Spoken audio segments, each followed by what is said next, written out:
Okay, hello everybody and welcome to today's webinar on creating an impactful CV with us at London Business School. We are very happy to have you all here with us today.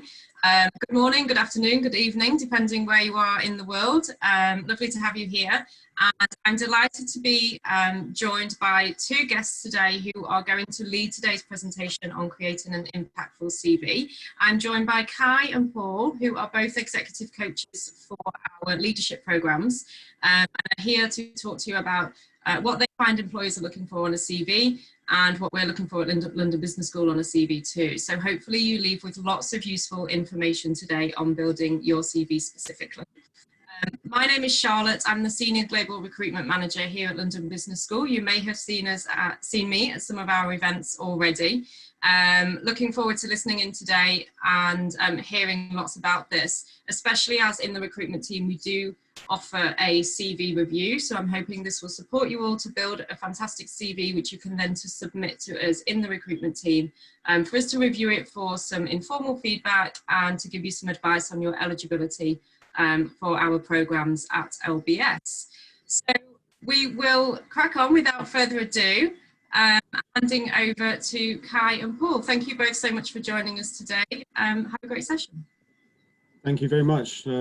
Good afternoon, guys. It's great to kind of see some of you guys are interested in potentially doing an MBA or another qualification at LBS. So we're going to be doing a very practical workshop today and to give you an insight into impactful CVs. I guess it might be good for me and Paul to do a quick background about where we come from and our experience and where we're coming with this perspective on what makes a good CV. So my background is in executive search. I did executive search for a number of years in London and New York. And in my role at London Business School now, I mainly work with the executive MBA class and helping them with their career coaching, their career strategy. In my lifetime, I've seen thousands and thousands of CVs, maybe more CVs than I've ever wanted to see. But it's interesting from looking at that volume, we can start to pick out trends of what makes an interesting CV. And you guys will hopefully get something about using a CV for your work applications, for employment, and also hopefully for your application to LBS. So Paul, do you want to give a quick overview of yourself? Yeah, hi, I'm Paul Drew. I am also an executive coach at LBS. I look after one of the EMBA, the executive MBA streams, as a career lead. Kai looks after Global and Dubai. I look after London. My background also in executive search, so headhunting, talent acquisition, I guess is another term for that. And then I decided that actually I wanted to move more into career coaching, and I joined London Business School last year. Working with a really diverse group of students, diverse in terms of everything, you know, where they're at in terms of their jobs, their seniority, where they come from in the world, their life stage, everything, which is great. So I very much enjoy that.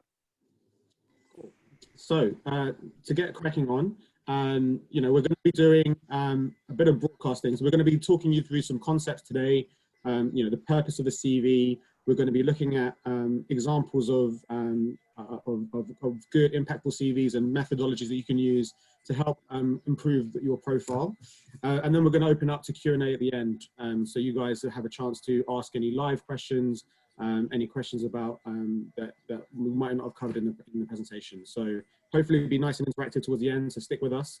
And you can start putting your questions in the Q&A box and they will be fielded to us appropriately. Okay, cool.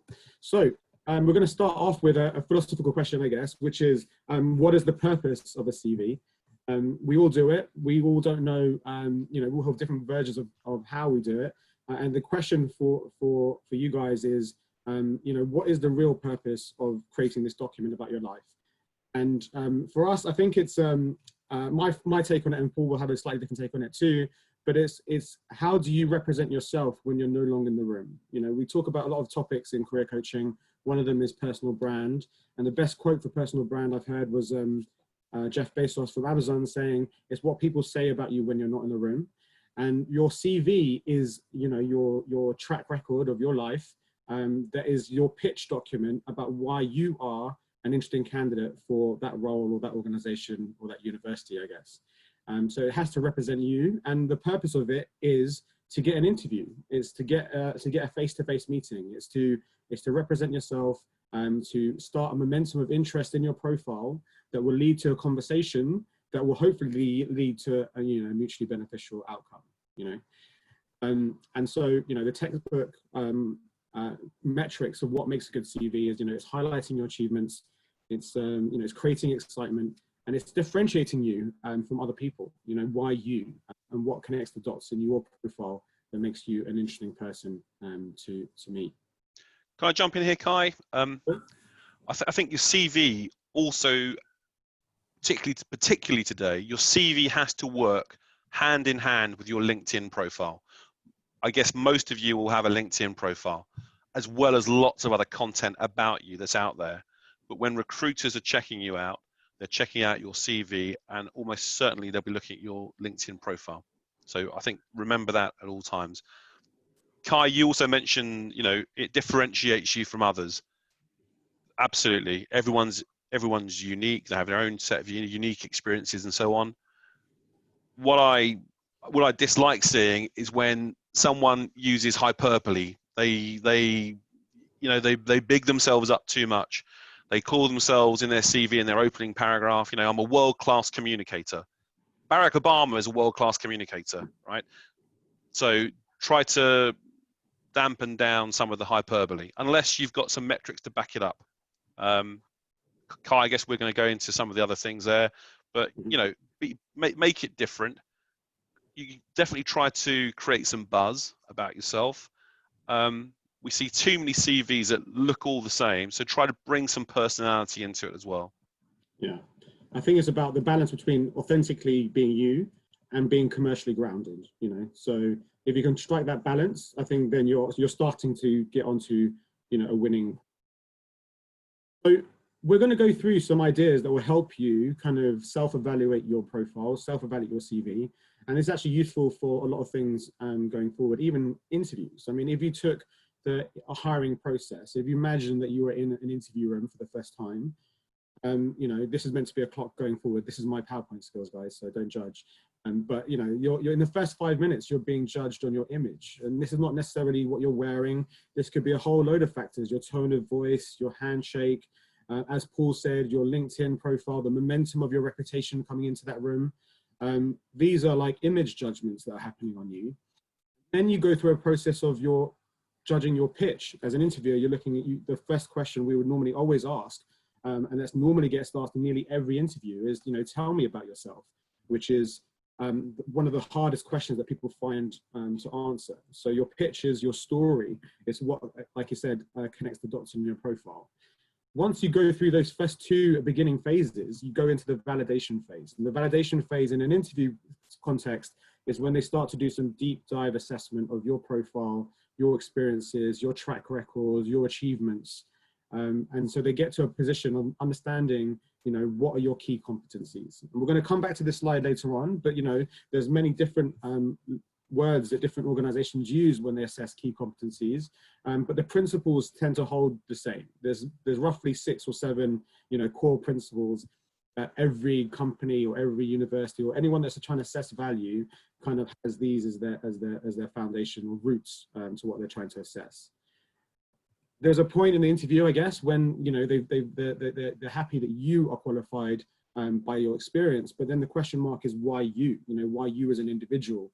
You might have the experience of the right organizations, but then why are you interested in this specific role? There may be 20 or 50 other people that are equally competent. So how do you separate these things? This phase of the interview we would call alignment, and all of this stuff applies to your CV. So the same logic, the same train we would apply to your CV. So we're going to go through each of these phases. Paul and I are going to comment on some of these things, just so you can help you give yourself some self audits before you submit your CVs to the other. The first thing is that image test for me. Paul can also attest to this. I was a recruiter for hedge funds and finance companies, and even though the hedge fund piece was quite niche, I was still receiving perhaps 100 CVs a day. So I know we're using a lot of AI algorithms now, and there's a lot of tools out there, systems out there to help cut through the noise in terms of applications. but you know, a CV is probably getting scan read by a human recruiter. And I know people say 30 seconds, but I would actually put it down to about 5 to 7 seconds before looking at whether they're going to spend the further 30 seconds to really get to it. And I know our recruitment team will definitely give you more time than that, but I'm just talking about how, you know, how intense that process can be for recruiters on the other side of the table when you've got thousands of applicants, you know, applying for these types of roles. So you want to get this image test right. You want to get the good presentation. You want to make sure there's no spelling mistakes. You know, you want to get quickly to indicating that you have some value. I personally would say no pictures. I think in the UK we don't want to encourage bias. Paul, you had some comments about how this applies to, you know, international CV. Yeah, I think certain countries actually, you know, you have to have a photograph on your CV, but for the UK we do not put photographs on just because we don't want to well, have bias. You know, we want to try to make sure that we're judging someone by their, you know, what they've written down rather than what they look like, the color of their skin, their sex, their age, whatever it might be. So in the UK, no photographs, please. Mm.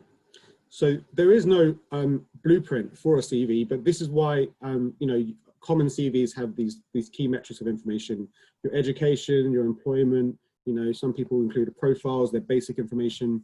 It sounds a bit, I don't want to be patronizing in saying this, but you know, the structure, the font, the visual impact of the CV is important, because you want to make it as easy for the person assessing your CV to get to your information as quickly as possible. There's lots of studies out there on, so this is a really great study by the Lazzers, and they literally put eye tracking goggles on recruiters, and in the red you can see where people are really spending the most time when they're assessing a CV. And so they're looking at, you know, the last job titles, they're scanning straight to the education, you know, they're not reading at first glance, they're not reading everything line by line. It is important for you when you have your complete CV to have everything polished line by line, but you need to understand how this initial momentum is just as important. The first impression is just as important as the impression you're trying to elicit later on. Yeah, I think what I'd add to that, Kai, is that I think white space on a CV is really important. The CVs I hate to read are the ones where you've just got dense blocks of text. It's just the whole page is filled with paragraphs of text. I prefer to see something well laid out, you know, with bullet points and gaps in it, and you know, there's some breaks in the CV. That's me personally. So, you know, look, if you go on Amazon right now, there's, I think, over 200 books that will tell you how to write the perfect CV. They've all got something interesting to say, all of them, but they're all different. So I don't think there's one perfect way to write a CV. We'll give you our view on it today. When I look at a CV, I kind of do a scan first of all. I probably do something like this, the heat map that Kai talks about here. I think, you know, brands speak volume. So if you've got a good brand on your CV, whether that's your university, the company you're working for, people will judge you by brands. So there's metadata contained within there, right, in the brands. I look at job titles. I look at, you know, where do people work, the company. I also look at career progression. You know, have you been doing the same job for years? Or have you been doing something different? Is there sort of, you know, upward career trajectory? Can you back that up? Where were you educated? What did you do? That's important. Other professional accreditations I'll be looking out for, and other interesting stuff. And then I start to read the CV. I'll go into it in some detail. But if it's a big block of text, hurts my eyes. It's not a good look. I want to make it a pleasure to read. And this, what Paul was alluding to, is once you've passed that 5 to 7 second scan, the next assessment is the pitch, which is what connects the dots in your story. So, you know, education, this kind of thing. The feedback I normally give in one-to-one CV reviews is this idea of the momentum of your profile in terms of ticks, question marks, or crosses. So you want to try and allude to multiple ticks, meaning that, you know, that you're confirming that you are a person of value. The more I read, the more I'm interested in meeting you as a person. You know, some profiles we see, you start to quickly get question marks, you know, and question marks are unrelated job experience, or clear lack of motivation by, not staying in companies very long. And alarm bells are, when, the language used to describe your experience is not linked at all to the role and company you're applying for. So if you boil it down, a term we use a lot is that you're going to be assessed on your day one value and your potential value. Your day one value is what value do you bring immediately through the door, and your potential value is, what potential down the line will you bring to the organization or to the program. From an MBA perspective, there is a ratio of these things. We'll probably put a better emphasis on your potential, to see, what type of future alumni will you be, and you can have very different industry experience, very different stories, but I think it's an understanding of your track record, the things that you've done, your current performance, the things you're currently doing, to get an indication of what your future potential would be. And so the challenge of your CV is to do this while you're not speaking and to do this while you're not in the room. Hence why we'll move on to the next phase, which is, if you're going to be judged on your skills and attributes, then it makes sense for you to preemptively include some of these things in your profile, and to generate as much momentum and interest in your profile once you get into the interview room. Go to the validation phase. So, different organizations have different words for this stuff, and me and Paul will just quickly talk you through some of these categories and what they mean, So you have people skills, your ability, these are soft skills. You have influence and leadership, your potential to lead. Motivation, how long have you stayed in different jobs? What's driving you? And then you've got technical and operational effectiveness, technical skills that are linked to specific industries. If you have these top four things, I would argue that you're meeting the baseline minimum of an average candidate. To separate an average candidate from an exceptional candidate, you need to start looking at things like client focused and commercial awareness. So these are things that are, do they understand their stakeholders? Do they understand how they fit in with the larger ecosystem of people? And do they understand some of the macro things that are affecting the industry that are outside of their control?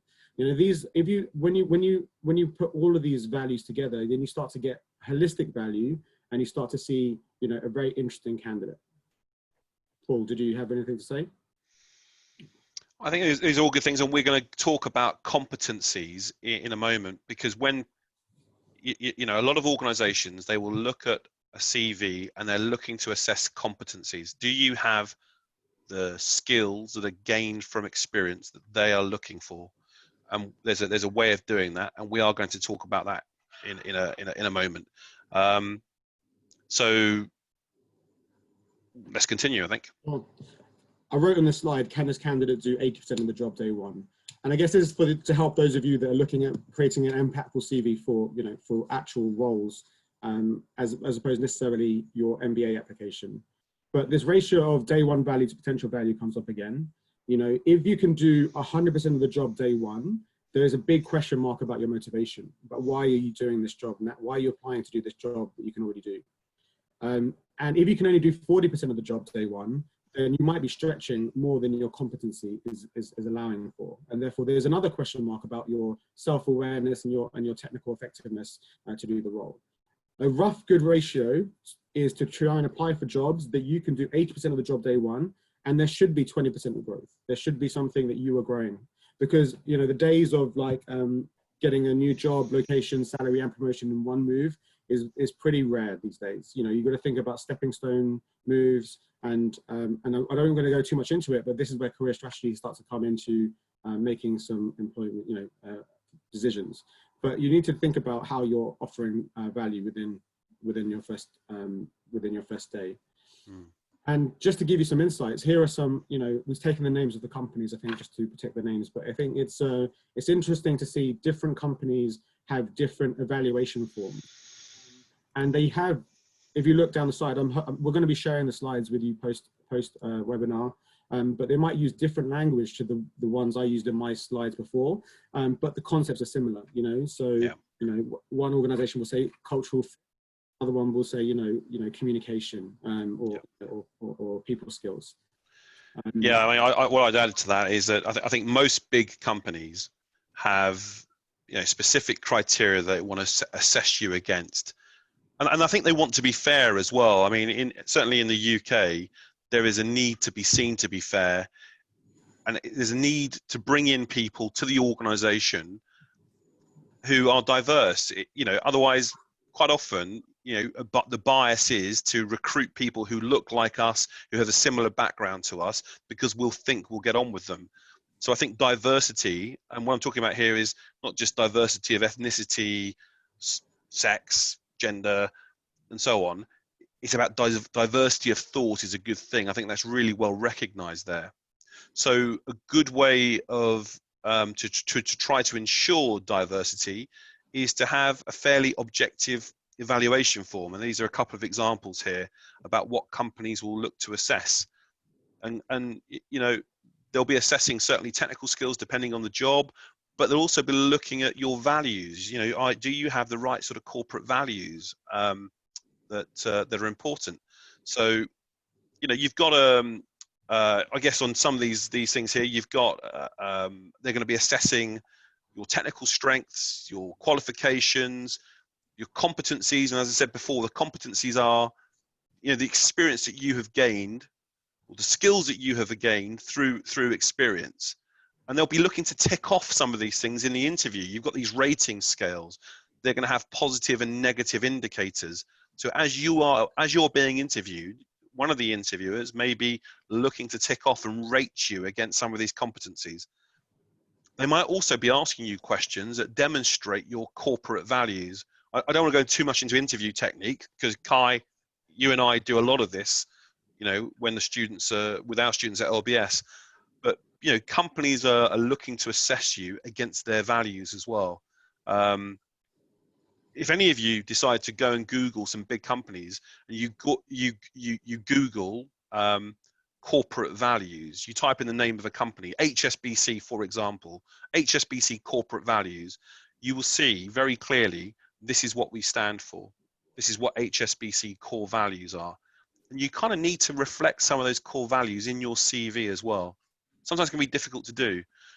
One of the most common core values that certainly nearly every bank has, every consulting firm, every accounting firm has, is integrity. They look for people who can demonstrate integrity. Mm-hmm. The sort of questions you might be asked in an interview are things like, can you tell me about a time where you have stood up for something that you believe to be right? Or tell us about a time where you have stood up for something that you believe to be wrong. You can get a sense of some people. Sometimes you get a sense of people about their corporate values and integrity from their CV. So yeah, bear in mind corporate values as well. And it's a tricky one. And we're going through this stuff is because we want you to understand that you are going to be assessed holistically as a candidate. Yeah. The challenge with the CV is that you're not in the room. So it makes sense for you to preemptively frame your experience along as many of these lines as possible. And what Paul was talking about, mirroring values, is to use the same language that an organization uses to make yourself feel that cultural fit, so that your momentum from CV to interview is with some good, strong headwinds. Do your homework, absolutely. Do your homework. That's what we're trying to allude to. So, like I said at the beginning, you know, after you've gone through the image, the pitch, the validation, in the CV, there's extra information. And this is where your alignment to that organization, this is what we're talking about in terms of values, extracurricular things, things that are outside of the commercial setting, but also indicate your presence, your influence, you know, your future. And this is alignment things. So, you know, what do you put in alignment that will, and from a CV perspective, it's, you know, what could be interesting conversation starters. You know, what makes this candidate stand out? The amount of times I've seen, I like traveling, reading, you know, in the CV, it's just too generic. You know, you need to think about putting things here that that really would inspire conversation. You know, what charities have you set up? You know, what special interest groups are you part of? What blogs are you writing? You know, what other things that make you an interesting person? I mean, I'll use a personal example. When I was at university, I was fascinated by street magic. Don't ask me why. It was, you know, I was a pretty geeky kid, I think. And it was on my CV, but without every every interview I went through for graduate programs, that was the question that came up every time. So tell me, show me a magic trick. Tell me about this. You know, how did you get into this? And it was fascinating to me before I really knew about this stuff. But, you know, they have thousands of candidates applying for stuff, and they want to know why do they want to spend 50 hours of the week with you as an individual? And when you have something that makes you interesting, makes you stand out, makes you, you know, a conversation starter, it makes you memorable. So in my subsequent rounds of interview, they were like, "You're the magic guy." And I'm like, I'm really not interviewing to be a magician, but that was the conversation that's happening. So personal anecdote, but yeah, so alignment is really important about creating this holistic interest in your profile. So, you know, there's some key recruiters that everyone's interested in working for. You know, LBS has a strong track record within finance and consulting. But what's interesting trend over the last couple of years is there's a big percentage of our graduates that go on to work for, you know, Uber, you know, tech giants like Amazon. I think Amazon is our biggest hirer last year, and Google, etc. I remember when Uber came to one of our career fairs and no one really knew about them, and they're trying to give away these credit cards to get people to sign up to the app to like get credit for downloading it. And now we know what Uber is like now. They're going through some trouble with the COVID stuff, but it's very interesting. But we wanted to bring this slide into the fact just to see, you know, how different organizations are using these different metrics to assess who is their future talent. And so for Google, it's, you know, their general cognitive ability, well-related knowledge, but that concept we were talking about your alignment is also in Googliness. You know, Googliness is their last category, and they're talking about, you know, are you Google material? You know, whilst they are striving for diversity, they are looking for a core set of values that Paul alluded to, and you need to try and mirror these things in your examples. So it's not, there's no such thing as one CV anymore, I think that's another thing I would like to bring up, is that you might need a different version of your CV for the different companies that you're applying for the different roles that you're applying for, because you might need to reshuffle and realign your story in a certain way that alludes to this kind of value. Absolutely, completely agree. I think about some companies that, you know, any other companies that you talked about recently, like, you know, public sector looking at different things and different. Yeah, you know, I think every company's different. I think if you're applying for consulting firms afterwards, consulting firms typically, they like, you know, at MBA level, they like people with a one-page CV, just a one-pager. I think if you're an executive MBA and you've got 15 years experience, 2-page CVs are okay. 3-page CVs can be fine. Different organizations value different things. If you're looking to apply to an advertising company, forget trying to do the CVs that we're talking about today. You might want to try something very, very different, a very different, you know, creative CV. You might want to print a T-shirt, you know, with your CV on it and send it into the head of creative and advertising. If you want to get noticed by really creative people, do something creative. Google, you know, I know Google were hiring people and they want people to write some code, write an app for them, do something different. So, you know, there's different ways of presenting yourself, different ways of presenting your CV. We're kind of presenting a kind of a typical sort of corporate type of version of CV today. Well, do you want to go through challenge? Yeah. Yeah. So look, you know, your CV is designed to get you into the door. It's designed to get you into an interview. And when you're in the interview, a really good way of trying to find out about someone, about the interviewee, is to ask them about some of their experience, about some of the things that they have done. So although it could be really nice to talk about someone's potential, to talk about hypothetically, what would you do in this situation? What is really useful is to ask people, tell me about some of your stories. Tell me about some of the things that you have done. So we give a lot of coaching on this, but a really good way of trying to package up some of the experiences that you have is to think of it in these terms. We call it CAR, challenge, action, result. Depending on where you are in the world, you may have heard of STAR, which is the same thing really, situation, task, action, result, right? So you may have learned about that. But the challenge, you know, when you're asked to, so you may put some bullet points on your CV that tells us about how you're a great team worker. If I'm interviewing you, most organizations, you have to work as part of a team. One of the questions I might ask is, so you say that you enjoy teamwork and you're a great team player. Give me an example. Tell me about a time where you have worked really effectively as part of a team.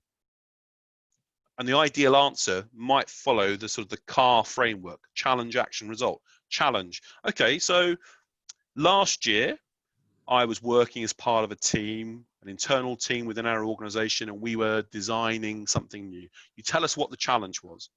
You give a little bit of context. So it was last year, not 5 years ago, last year. You tell me who you were working with colleagues. You tell us what the situation was, the challenge was, you know, what were you supposed to do? And then you tell us what you needed to do. So what actions did you take personally? So how can you demonstrate your skills and your competencies? And then you tell us, once you've done that, you tell us what the results were. You know, the project was really successful. We delivered it on time, on budget. We learned, you know, we delivered it to a client. And these are some of the things I learned about myself. So you're using this sort of this structure here: challenge, CAR, challenge, action, result, to tell us, to illuminate some of the experience you have.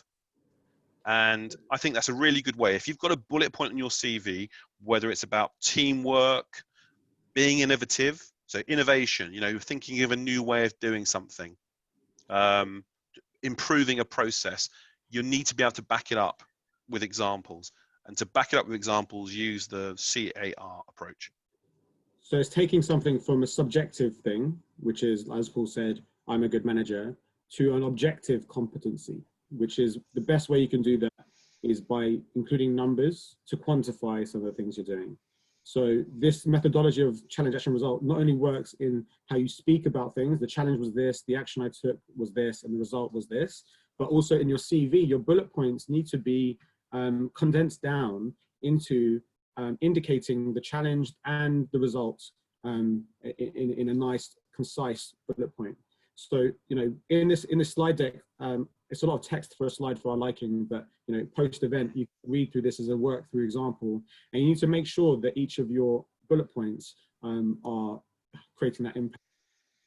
The other thing, this brings us onto the language used in your CV. You know, this is, again, a snapshot of action words. You know, the other common mistake, I feel, is when people use the same language over and over and over again.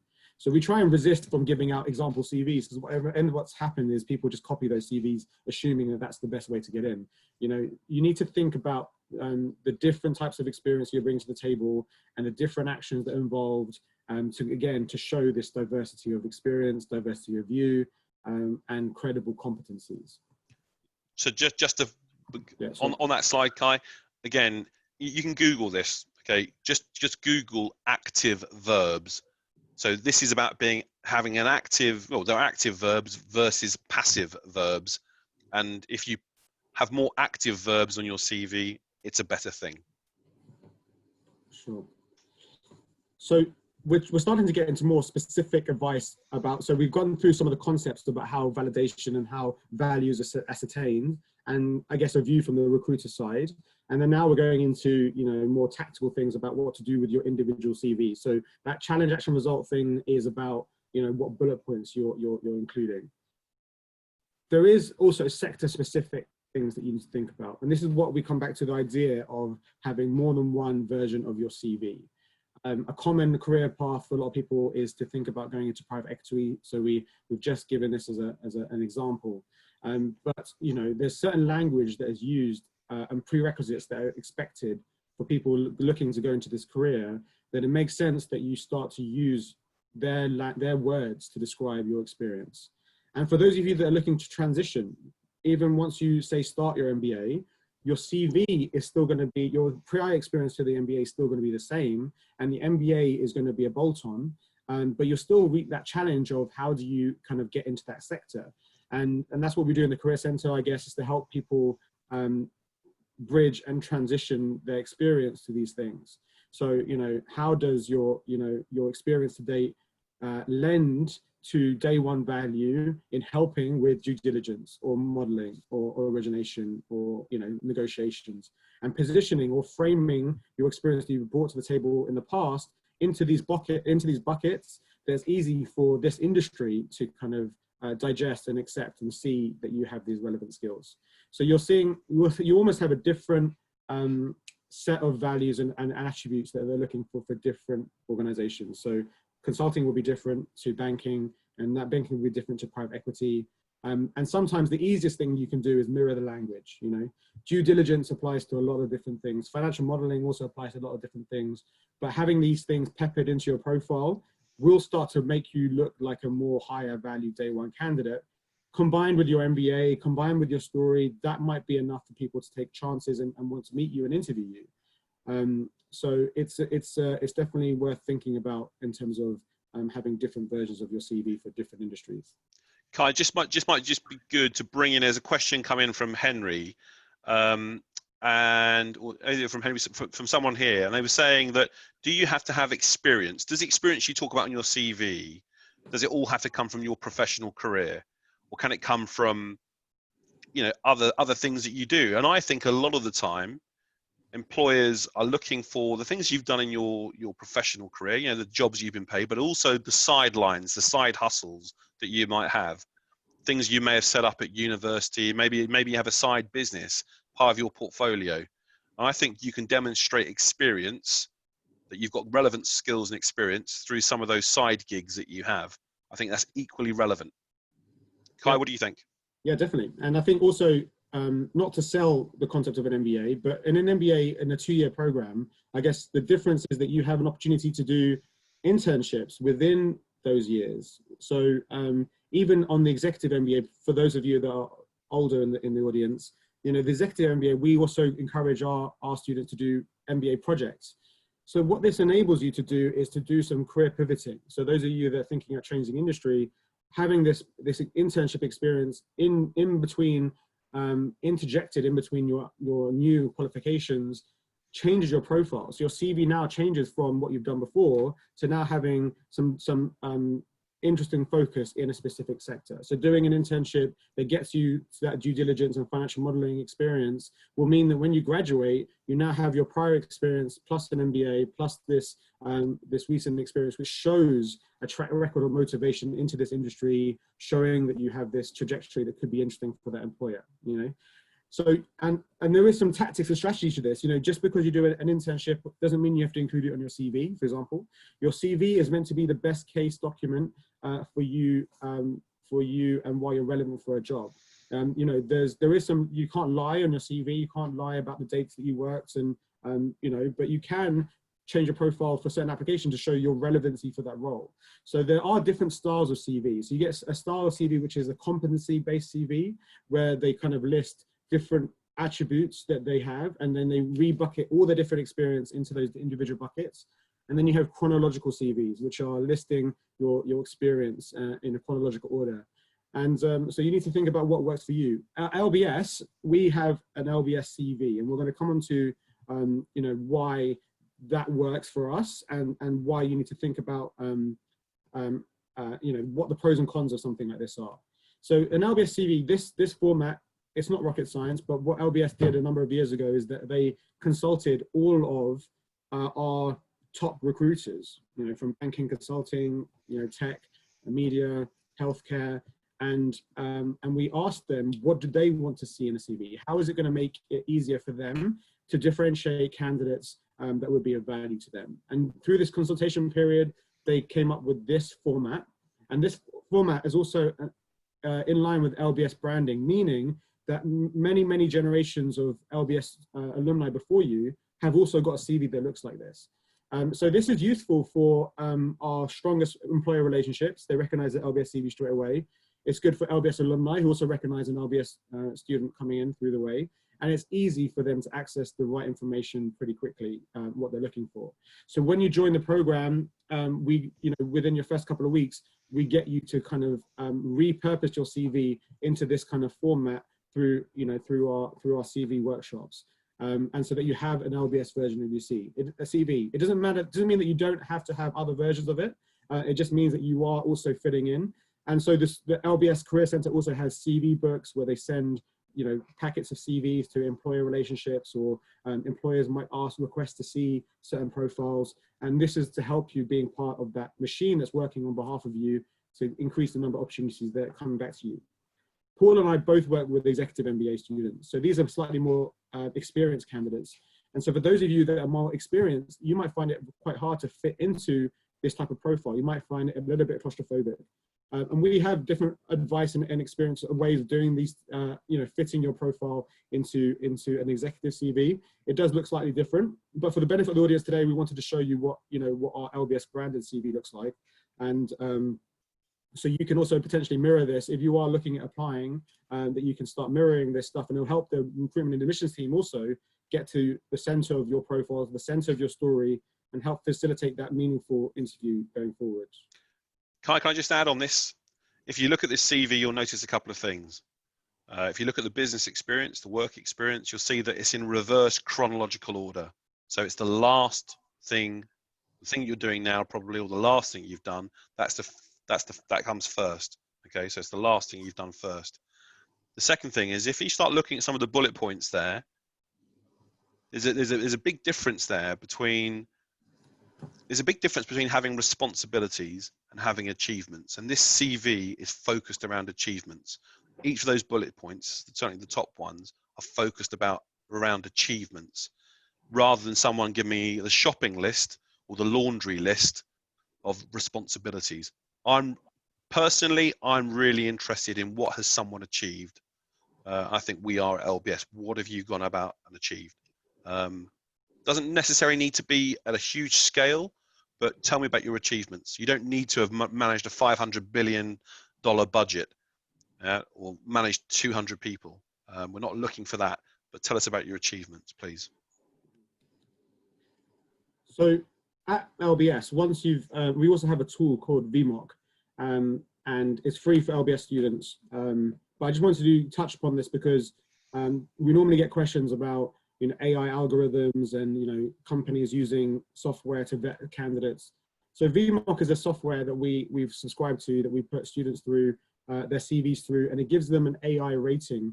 So what happens is we've uploaded all of the successful CVs of previous generations of students into VMOC, and then it gives a score based on your CV on things you might need to improve based on successful profiles in the past.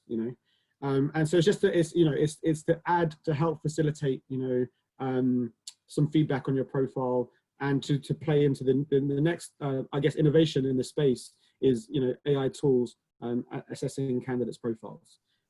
I'm a bit skeptical of I'm a big fan of VMOC, but I'm skeptical of people talking about AI technology during the full recruitment piece. As someone that's worked in recruitment a long time, there's some things that a computer cannot do, which is to see into people and see their values. It is good at matching, keywords and maybe giving a probability score of how relevant this candidate might be. But it's easy to reverse engineer that, I feel, sometimes. So like I talked about, using sector by sector specific language is an easy way of reverse engineering that. But you need to think about these things. When you are applying for jobs on LinkedIn, you can apply with a LinkedIn profile, and that will also start ranking you from the recruiter's view. That ranks you to the other candidates that are also applying to it. So you need to think about the language that you're using in your profile, and how you're applying. In LBS, our other philosophy is about networking. So your CV is a way of applying for jobs which you necessarily don't have a network in, or where the process of that company requires you to go through that process for them to assess you. But it's not the only way that you search for a job, and it's not the only way you bring in opportunities. The CV is one touch point. You have your other personal branding, your LinkedIn profile, your in real life kind of reputation, your online presence, and your networking. So it's a whole portfolio of things you really need to invest in when you're forward thinking about what your next step in your career would look like. So your CV is almost the sharp end of the stick for that. And it has a limited value and it has other values, but you just need to be aware of how this fits into the bigger piece. Just to go back on the LinkedIn thing, Kai, because there's a couple of questions here. LinkedIn and CV are different. So Kai, I think you and I both agree that you should never put your CV into your LinkedIn profile. Don't do it as a downloadable document, because you want to stay in control of your CV. Your LinkedIn is actually far, far, far more public than your CV ever will be. Your CV might only be seen by a very small number of people. whereas your LinkedIn profile could probably be seen by thousands of people each day, thousands of people over a lifetime. But they do work differently. The CV and LinkedIn are different. LinkedIn is seen as being, you're marketing yourself more than marketing, whereas your CV should be more factual. So there are differences there. You can be more creative on LinkedIn as well. You can link videos that you've done, people you follow, things that you like, articles that you are positive about, articles you've written yourself. There's many more things you can do with LinkedIn. So it is important, but it is different from your CV. You also want to retain control of your CV. So a common mistake that I saw when I was in recruitment was people sharing their CV with as many recruiters as possible. This spray and pray approach to thinking that the number of CVs they get out there, the more number of responses they're going to get, and they convince themselves it's a numbers game. That's not the case. I can explicitly tell you that whilst there is some logic in terms of increasing the output, when you spray and pray your CV, you are not doing yourself any service. People, you're not showing. The people that are successful are people that tailor their CVs to the individual organizations. They're the people that combine that with networking. They're the people that their brand is aligned between their CV and their LinkedIn profile. And in some cases, the LinkedIn, your CV can be an afterthought. If you're really well networked, people tap people for jobs, and then the CV can become an afterthought in certain professions as well. So you need to understand, where this fits into your bigger picture.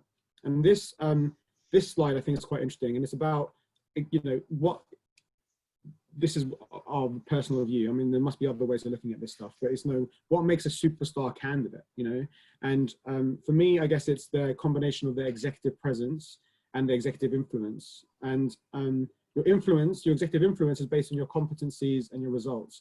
So I keep hammering this home, but it's your track record, your current performance, your future potential. These all link to your credibility, and your competence is the things that you've done, your knowledge, your skills, your qualifications. And then your presence can be an online thing. It can be, how you're coming across, and in person, it could be the blend between your authenticity, your personality, your interests, your hobbies, with these competencies and these track records. If you're firing on all 4 of these pillars, then it's very hard for other people not to see value in you. And it also means this can be authentic to your story. You might be passionate about finance, or you might be passionate about NGOs and impact investing or consulting, and these aren't prescriptive to a specific industry. They're concepts that you can apply to your individual profile to be authentic to you, and to really create some positive impacts with your audience. And finally, I think before we go into the Q&A, I think this is another concept, which is this is called the trust equation. And it's not that it's not about faking trust or eliciting trust where trust isn't due. This is genuine stuff. It's like, what is the component of trust? And the purpose of your CV and an interview and your executive presence and all these kind of things is eliciting trust with stakeholders, your clients, your managers, your customers. And these are the components that make up this element of trust: your credibility, your reliability, your ability to build relationships, and how self-orientated you are. You might feel that you have more things in one, your ratios of these things might be different based on who you are, and that's fine. But what you start to see around the side of this slide, you can start to see how different ratios of these things produce different archetypes, which you can get behind. You can form your brand as an expert, or you can form your brand as being a connector or a doer or a professor. There's nothing wrong with that. It's definitely your ratios of your things applied to your industry. And again, coming back to that authentic profile. But, people, a savvy interviewer smells inauthenticity very quickly. When something the dots don't quite connect, or the story doesn't quite make sense. And that is that. When we talked about those question marks, you only have 3 question marks before you're out the door. Really, you're not. Something's not quite right. So when we're talking about this idea about ticks, momentum of interest, authenticity profiles, track records, ultimately all of these things come onto the trust in your profile. And if you can think about some of these concepts, it will definitely help you deliver a much more impactful profile, as well as other things as well. Paul, did you have anything to say about this stuff as well, or anything else to add? I guess just a really holistic point, Kai, is that all of you are different. You've got different life experiences. None of you hatched out of an egg yesterday, okay? You've got a track record of things you've done before. And I think you just need to be able to, the first thing I would really encourage you to do, all of you, is to sit down for a couple of hours with a blank sheet of paper and really try to work out who you are. That's really hard to do. Think about the things you're proud of. What are you really proud of in life? I think that's a good starting point. What do you consider to be your big achievements? You know, either at work, at school, university, outside of work, you know, things you do in your private life. What are you really proud of? What do you consider to be a big achievements? I think that's a really good starting place for starting to write a CV. Think about your experiences. What do you enjoy? What don't you enjoy? What are you good at? What aren't you good at? Try to do more of the things that you're good at. Try to do less of the things you're not good at. That's probably quite good maxim for moving forward in life. So that's going to help you reflect on what do you put on your CV. Think about those achievements. If you can do all that, if you can tell us a bit about where you've been and how you have got to where you are today, and you can show us that, that gives you a lot of credibility, right? So think about that. You want to show up as a credible candidate, as Kai says, show up as an authentic candidate. I guess what we're looking for at London Business School is we're looking for people with potential, people with capability. Definitely. That's it.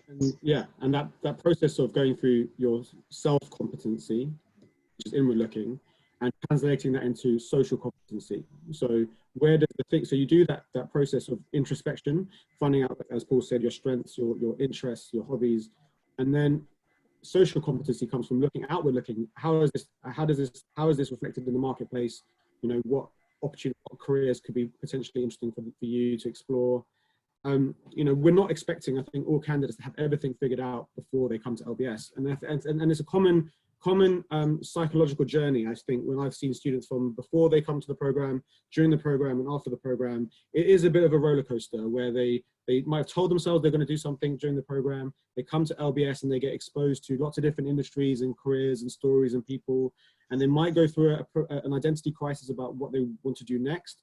And they explore lots of different things, and then they go through this process. But when you see people from students, current students, and then you see alumni, you see a big step change in their experience, and it comes through this self-exploration and then social exploration to figure out, you know, where that balance is. And it all starts with your CV in getting into a program or to that journey. And so I think you need to show evidence of your ability to embrace that uncertainty, but reduce that risk, show that evidence of potential, show the evidence of a journey that you're willing to undertake. And it doesn't matter if it changes on the program or changes post-program. You know, that's uncertainty that you can't remove from anyone's life. But, you know, showing those things will help you deliver a very impactful profile and definitely score you a lot of points with the recruitment team. And I would say, just my last thing for me, Kai, is that I think the common thing between all LBS students that I see is that the students at LBS all have a growth mindset, right? They're capable of doing other things. They're open to ideas. They're curious. They all have a growth mindset. For me, that's what I think is the common thread. Fantastic.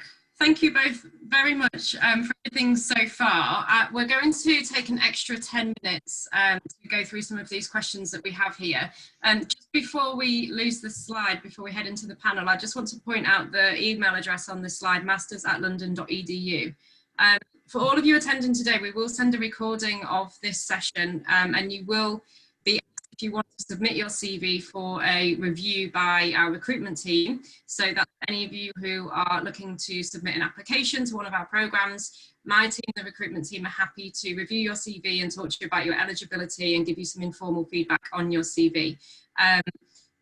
If for that you would like to use the template that Kai and Paul have shared with you, if you can't find it on the website, then you can send us an email to masters@london.edu, and we would be happy to share that with you so that we can go through that. So we are going to dive into a Q&A. Like I said, thank you both very much. I think that was so informative, and I'm sure that everybody's found it very fruitful and has lots to take away with them today. A couple of points I just wanted to reflect on from a recruiter of our students at LBS is, First of all, go back to googliness and you know, thinking about the values of the company or organization that you're submitting your CV to. And I think that it's really important that our applicants do know the LBS values, and events like this should help, but all of our other information events and reaching out to student ambassadors and alumni should all help to do that as well, to understand our values. And I liked, Paul, what you said about that growth mindset. We always say a global mindset as well, and people who are willing to contribute and collaborate with people from all over the world, but that growth mindset is key as well. Yeah, and collaboration and contributors. So please do get to know us really well before you submit an application. A CV is just the first part of that can come through to the recruitment team for some advice on your application moving forward and what you may want to highlight more and not. And then obviously a full application is expected by the admissions team as well, with the CV being one part of that. So hopefully all of that today will definitely help you all. Okay, let's dive into the Q&A. So Paul, thank you for getting to a few of these questions as we went through. I know that we touched upon LinkedIn, which was quite a common question, so that's great. This is quite common for people who are applying to our MBA program specifically, that they're looking for a career transition following their MBA program. So one of the questions is from somebody who has 13 years of combined experience in oil and gas, tech and business development. How can I represent career transition and exploration of new opportunities on my CV? So, you know, it's hard to build a reputation for something you haven't done yet, right? So the CV is good for your track record. I meet a lot of people looking to career pivot or career transition, and it's a big coaching topic for us about, again, how do we look at that pivot? That pivot might be in incremental steps. You know, we've got people that have got a lot of industry experience in one industry and they've got far and then reached a limiting point. And there's various steps that you can do to help with that transition. You know, for people doing a full-time MBA, like I said earlier, you know, the 2-year period is a great way of buying yourself time to accumulate contacts, you know, build experience in terms of project work or internships, and to retrain your profile by acquiring a whole new set of skills. And there's employers out there that are very happy to kind of take someone that's got this background plus this new qualification and fast track them through to leadership programs, this kind of thing. For executive MBAs, people that are slightly older, we do MBA project work. That's been also an effective way of people transitioning. But also, you know, it comes down to the idea about specialist versus generalist. And when you look at like macro levels of careers, you know, during your medium career, I guess being a specialist helps you get paid more and maybe helps you accelerate a little bit faster. And then when you get to like C-level, you know, most of them are actually very good generalists. They're people that are able to solve disparate problems from different departments and pull them all together and to solve those things. So when you have, say, 13 plus years of experience, sometimes it's about reforming your profile rather than an oil and gas person, but more to be a more leadership competency person or executive competency person. And so there's a whole series of competencies that you have by function of your level that is transferable skills. So this is management skills, strategy, operations, you know, budgeting, forecasting, interacting with the board, CFOs. So there's a whole, you know, sometimes it's about, you know, reframing some of your skills and having the courage to get away from the identity that you might have clung to for a long time. You know, we meet a lot of students that are like, yeah, I'm an investment banker, and that's how they introduce themselves everywhere, but it's not what they want to be doing. So there is a case of like the message you tell the people around you and understanding, you know, what is, makes good transferable skills. And another big component of that, I'll stop talking in a second, another big component of that is having a tactical empathy understanding of the industry you're trying to get into. So understanding what the challenges are, you know, I see lots of C-level people moving from industry to industry all the time. But I think a lot of people that reach a limiting point mid-career, which is a weird thing when you think about it. Why is it that C-level people are able to move from pharmaceuticals to banking to, you know, healthcare, whereas, you know, people in the mid-career feel that they reach these stopping blocks? And it's mainly due to the fact that once you get to a certain level, you have a tactical empathy about the challenges. They're more similar in other organizations than you think. So, you know, hope that makes sense, but it's definitely a combination of those things. I think the thing you said there, Kai, about professional identity is really important. One of the first things we will do with students on our program is we talk to people about your professional identity. You know, when you introduce yourself to someone, what do you say about yourself? People get locked into what they've done before. But actually, as we said here, a lot of people come to do the courses, the MBA, the MIF, the MBA, the executive MBA, because they want to pivot and switch into something else. So you need to start talking about the things that where you're heading, not just about where you've been. And there's this exploration period that happens during your time at LBS, where you start to have different conversations with different people. You start to develop a different network. You obviously become inspired by some of your lecturers, the great faculty, and some of the clubs you might get involved in. So you start to have different things you're interested in, different conversations with different people. That all aids to develop a different professional identity. It doesn't happen overnight. It's an evolution. It's an evolutionary process. Thanks, Paul. Okay, so a couple of questions now about if they're submitting an LBS CV to LBS with plans to make an application. So maybe a couple that I can just quickly answer for you. First of all, how different it is what we're expecting to a corporate CV? Well, the LBS template that Kai and Paul shared today is definitely what we would encourage you to use when submitting through to our recruitment team ahead of an application. So do please go ahead and use that one.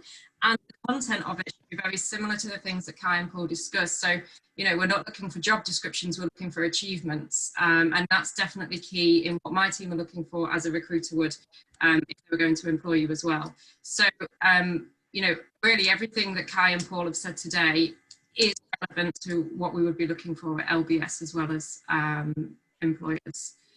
Okay, moving on to the next question. I've just lost it, sorry, it's moved up. There was somebody talking more about if they've got a broad spectrum of experience. So similar to the last question, but actually this time they do have a broad spectrum of experience, but they want to make it clear that it's all interconnected. And they want to show their value, even if at first glance it looks like somebody's worked in lots of different fields. Have you got any advice on how they should maybe streamline that or work that? Paul, do you want to answer that one? Hang on. Sorry, I was answering a question live there on the thing. Thanks, Paul. So the broad, I'll take the question then to start with, and that's the, you know, if you have a very broad set of experiences, you know, you need to start thinking about what is the common denominator between some of these things. You know, there is an old model called Ikigai. It's a Japanese model. If you haven't seen it, I'll definitely Google it and see if that inspires you. And it's like what you're good at, what you can get paid to do, what the world needs, you know, are all four different things. And at the center of this thing is what connects the dots in these experiences. So, you know, if you've done a lot of different things because you're trying to figure, you know, the question mark about someone that's done a lot of different things is a question mark about their motivations, you know. So as a recruiter, you're thinking, okay, if I hire this person, will this person stay? Is this person worth investing in? Sometimes that diversity is a good thing. Sometimes that range of experience helps things. So the fact that Paul and I worked in recruitment and do coaching might help people who are trying to figure out careers, you know. So you need to think about what connects the dots in those different experiences. And normally that authentic story is you. So we do another workshop, which is like Paul said about your professional identity and your pitch and your story. What we try to do is, instead of you talking about these 7 different experiences, you talk about the 3 pillars that connect the dots in your profile. You know, if your headline statement is, you know, you're a professional within what umbrella statement industry, and the 3 things that connect the dots in your experience are either, is it management, is it a technical skill set, is it even a geography? You know, looking at, I work with a lot of students in the Middle East, you know, a big pillar of their experience is cultural understanding of that region and applying some of these things. So I think it's not about having to keep all of these things in place. It's about trying to see what the common threads are and seeing where the overlap is and picking those overlaps as your pillars for your brand. It's hard to do as a general question. Normally in one-to-one coaching, what we would do is go through a process of figuring out what are the most effective pillars to use. But yeah, that's what we would normally do with someone who's got quite disparate experience. Yeah, I think breadth of experience is a really good thing. It's good to have lots of experience because you kind of work out through trial and error, what are you good at? What are you not good at? And if you're looking at just putting on your CV, put the stuff obviously that you're good at. But tell us about the positive experiences that you've had. So those bullet points should be related, I think, to your skills, the things you're really good at, and that will probably reflect into your achievements as well. Okay, thank you. Okay, so we'll try one more question. We might squeeze one more in after that as well. I want to look at this one, which is around the most efficient way to convey a gap year with no work or education on your CV. And we sometimes do get these come in for applications with us, usually for an MBA or MIF, which is what we call a mid-career program. So if you have had a gap year or a gap in your employment, an employment break, then in your application, we would expect you to talk about that and tell us about that and the reasons for it and how it's impacted you in a positive way. But Kai and Paul, from your perspective, what is the most efficient way to talk about that gap year on a CV? I would absolutely put it in as what it is. Don't have don't leave us wondering. We don't want to have one of those big question marks or things that wondering what you were doing. So tell us if you're on a gap year or a career break, but also tell us what did you do? Tell us something positive about it. You can use this as a bit of positive marketing spin. So whatever you did, hopefully there'll be some learning that came out of that. At the very least, you learned something about yourself, but there might maybe some other achievement. It doesn't have to be a big thing. It could be that you volunteered somewhere. Okay, you may have volunteered 10 hours a week. It could be that you've, for whatever reasons, there's a career gap there. It could have been because for medical reasons, for whatever. Obviously, you do not need to divulge certain things about medical conditions, but if there's some positives that have come out of that gap year, whether you've been traveling or you've just been sitting in a room contemplating the earth and your existence within it, tell us about some of those learnings. But do highlight it. Do tell us what you did in that year. Definitely. Look, I think also the attitude around career breaks is definitely changing in organizations. I think we're more accepting of like people returning to work after maternity. That culture bias against people with some of these gaps in their profile is definitely changing. And I'm seeing, for the positive, I'm seeing a lot of companies being open-minded about people looking for different connections and meanings and reasons for taking some time off. But I think, like Paul said, you need to fill in some sort of gaps in terms of what you were doing in that time. Common things that you could also include there is, traveling is still, a feasible thing to talk about. But I guess more commercial things would be like short courses, things that you've done like on Coursera, or like showing integration in upskilling and improving yourself, I guess, along that time. Or any special interest hobby groups or blogs, all this kind of stuff is also interesting stuff, Don't over egg the cake, but I think the question mark again over that is the motivations, i.e. why is it that you did take a year out, and why is it that you're looking to come back in now, and what are you looking to do next? And if you haven't solved some of those dilemmas, then it might mean that you take another break in a couple of years' time, right? So if I was being clinical and as a recruiter, those are the question marks. So if you can answer those question marks in terms of that you realize that the trajectory is going to be X, or that you want to invest in Y, or that you wanted to do some life experience before you started your education, in the grand scheme of things, 1 year isn't a lot in your career. It's not in the grand scheme of your entire experience, the momentum of your career, the journey in which you're going to, it isn't a big amount of time. The alarm bells would be if you had lots of them. Does that indicate that you're unemployable, or does that indicate that there's some issues there? But if you can craft the right narrative around it, then and you can convince someone else that there is some future value to what you did it, and a future investment, and you talk about your trajectory, I think you can smooth over the issue of being out of the market, I guess, for a year or so. Yeah, absolutely. And I really like what Paul said, about don't leave us with question marks. I think that's the worst thing. So just explain anything. I mean, anybody that's reading your CV generally is human. So, we're not psychic, and we do need to be told. So just ensure you do that. Okay, last question, which is credit to both of you. Somebody who's listened in today has already submitted their CV for review with my team and now wants to go back and rework it and resubmit. So yes, you can definitely do that, and please do feel free to resubmit once you have reworked it. So that brings us a little bit over time, but I think it was really useful to make sure we got through some of those questions. Thank you so much, Kai and Paul, for joining us today and providing all of your expertise. The fantastic expertise that I have to say is available to our students at LBS. So thank you very much for that and giving some insights to our prospective students. Take care, everybody. Good luck. Thank you very much. Take care.